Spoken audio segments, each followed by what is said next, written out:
안녕하세요. 김강균 변호사입니다.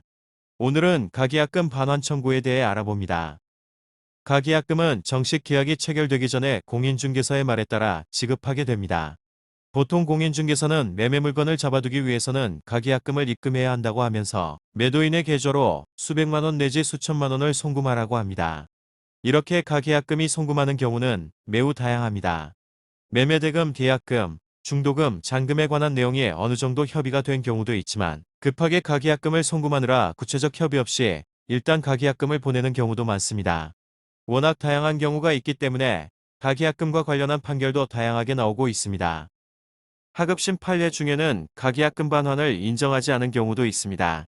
즉 원고가 부동산 매매대금 2억 7천만 원, 잔금일 2018, 10월 중순, 계약금은 매매대금의 10%, 가계약금은 300만 원이라는 피고의 제안을 받고 2018년 4월 27일 피고에게 가계약금 명분으로 300만 원을 송금한 후 원고의 개인 사정으로 매매계약의 체결을 포기하고 가계약금의 반환을 청구한 사건에서 하급심 재판부는 우리 사회의 일반적인 거래 관행에 가계약 내지 가계약금의 지급이라는 형태의 법률 행위가 광범위하게 형성되어 있지만 그 법률상의 의미와 구속력의 정도에 관하여 정립된 법리가 없다. 가계약도 계약의 일종이고 계약금에 비추어 소액이지만 가계약금의 수수까지 이루어지는 만큼 뭔가 구속력이 있겠지만 임시의 계약이다 보니 본계약보다는 약한 구속력을 가진 약간은 불분명한 무엇일 수밖에 없다. 결국은 가계약에 관한 당사자들의 의사합치의 내용이 무엇인지에 관한 해석의 문제로서 당사자들이 가계약에 이른 경위에 따라 다양한 해석이 가능하다. 일반적으로 가계약의 체결은 본계약의 중요 부분에 대하여 어느 정도 합의가 이루어진 이후에 이루어지는데 불행히도 대부분의 경우는 합의 내용에 대한 별도의 서면을 작성하지 아니한 채 빠른 시일 내에 본계약의 체결 여부를 결정하기로 하고 본계약 체결 이전에 가계약을 체결하는데 가계약금을 수수함으로써 본계약을 체결할 의무를 어느 정도 부담한다는 정도의 인식을 공유하는 정도에 그친다. 위와 같은 가계약에 있어서 우리 사회에 일반적으로 용인되는 가계약금에 관한 인식은 당사자들 사이에 다른 특별한 약정이 없는 한 다음과 같은 정도로 정의될 수 있다. 매매계약의 경우를 예를 들어 매매의 가계약을 체결하고 가계약금을 수수하는 것은 매수인에게 다른 사람에 우선하여 본계약을 체결할 수 있는 우선적 선택권을 부여하고 매도인은 이를 수인하는데 본질적인 의미가 있으므로 가계약 제도는 매도인보다 매수인을 위한 장치이다. 본계약을 체결할지 여부를 결정할 기간은 비교적 단기간으로 정해지고 매수인은 그 기간 내에 본계약의 체결을 요구할 권리를 가지는데 매도인은 매수인의 본계약 체결 요구에 구속되므로 매도인은 매수인의 매매계약 체결 요구를 거절할 수 없다. 매수인은 일방적인 매매계약 체결 요구권을 가지는 대신 매수인이 매매계약의 체결을 포기하는 경우 매수인은 가계약금의 반환 역시 포기하여야 하는데 이는 매도인이 매수인에게 일방적인 계약 체결 요구권을 부여함으로써 부담하는 법률적인 지위의 불안정성에 대한 보상의 의미를 가진다. 매도인이 매매계약의 체결을 거부하더라도 매수인은 매매계약 체결권을 일방적으로 행사할 수 있으므로 결국 매수인의 의사에 따라 매매계약이 체결되고 이때 정해진 계약금은 해약금의 성질을 가지므로 매도인은 계약금의 배액을 상환하고 나서야 비로소 매매계약의 구속력에서 벗어날 수 있을 것이다. 위와 같은 내용은 우리 사회의 일반화된 공감을 정리한 것이고 당사자들의 구체적인 의사에 따라 다양한 내용으로 확장될 수 있음은 물론이다.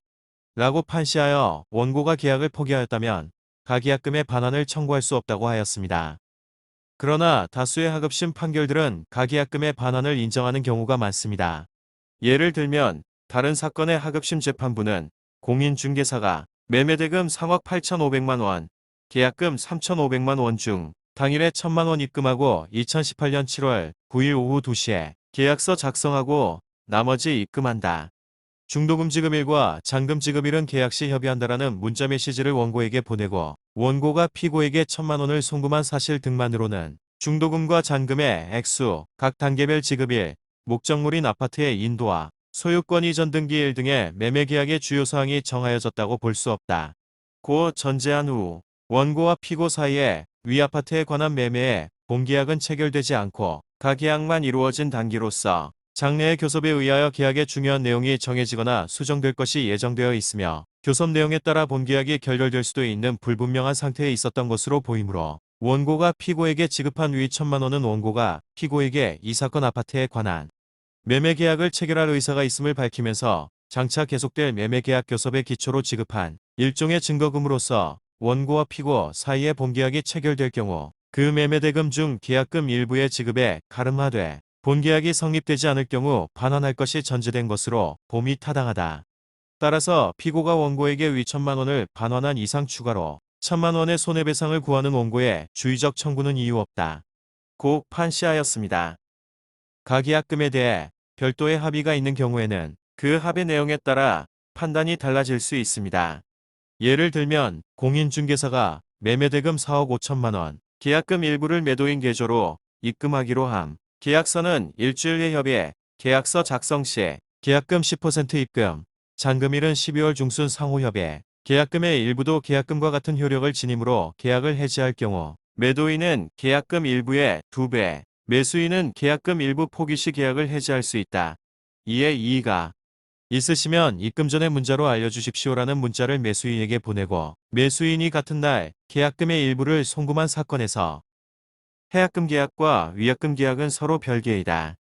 해약금 계약이란 약정 해제권 유보 조항 중 특히 일정한 금액, 즉 해약금을 계약 상대방에게 지급함으로써 주된 계약을 해제할 수 있도록 정한 당사자 사이의 합의를 말하고 위약금이란 채무불이행의 경우에 채무자가 채권자에게 지급할 것을 약속한 금전으로서 위약금 지급에 관한 약정을 위약금 계약이라 한다. 한편 계약금의 경우 민법 제565조 제1항에 따라 원칙적으로 해약금의 성질을 가지지만 증거금 등 가계약금에 대하여는 이러한 규정이 없으므로 가계약금이 당연히 해약금의 성질을 가지는 것으로 해석할 수 없다. 결국 가계약의 법적 구속력의 존부와 범위에 수수된 가계약금이 해약금의 성질을 갖는지는 가계약에 관여한 당사자의 의사해석의 문제이다. 나아가 가계약금을 위약금으로 하는 특약, 즉 위약금 계약이 있을 때에 하나여 그 가계약금은 비로소 위약금의 성질도 함께 가진다. 고 전제한 후 원고와 피고는 이후로부터 각 이 사건 아파트에 대한 매매계약 체결 의무를 이행하지 아니하는 경우 매도인은 가계약금의 2배, 매수인은 가계약금 포기 시 계약을 해지할 수 있다.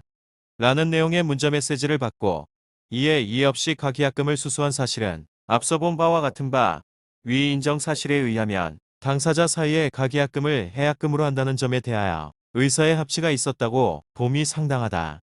그러나 이에 더 나아가 이 사건 가계약 체결 당시 당사자 사이에 위가계약금을 위약금으로 정하는 약정이 있었는지에 관하여 살피건대 위 사실만으로는 당사자 사이에 별도의 위약금 약정이 체결되었음을 인정할 만한 증거가 없다. 그렇다면 이 사건 가계약금은 해약금을 넘어 위약금의 성질까지 가진다고 볼 수 없다. 고 판시하였습니다. 따라서 가계약금을 송금하는 경우에는 가계약금이 해약금 및 위약금의 성격을 갖는다는 내용을 명확히 할 필요가 있습니다. 이처럼 가계약금 반환 청구는 구체적인 가계약금 송금 과정과 경위에 따라 결론이 달라질 수 있습니다. 관련 내용이 궁금한 분들은 상담 바랍니다.